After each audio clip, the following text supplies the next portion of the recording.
A. Guzman ipinasilip ang wet packs. Shaira Diaz na shock. Alright!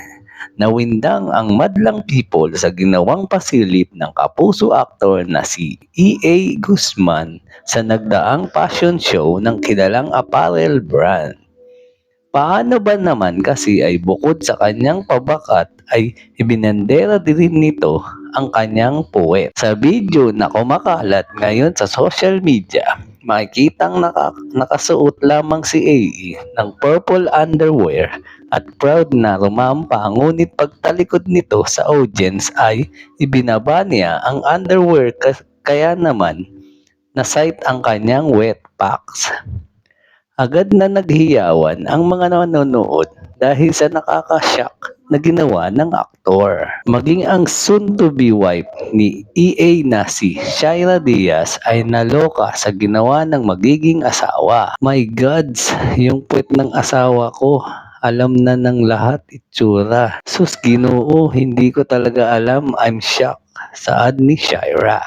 Ikinuwento pa nito na nagsabi si EA sa kanya na sasayaw lang daw siya sa stage pero hindi pala ito ang ginawa ng magiging asawa. Pwet maloka, EA Guzman.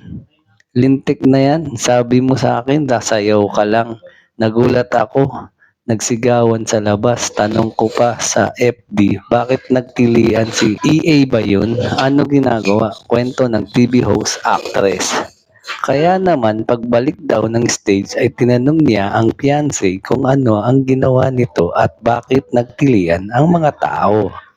Pero sa halip na sumagot ay ngumiti lang si EA sa kanya. Aba, ayun pala ginawa, magaling, hirit pa ni Shaira. Hanggang ngayon nga ay patuloy pa rin usap-usapan ang pasabog ni EA. Sarap, swerte naman ni Shaira, haha, saad ng isang netizen. Comment naman ng isa, bakit ganun mas makinis pa puwet ni EA kaysa sa mukha ko?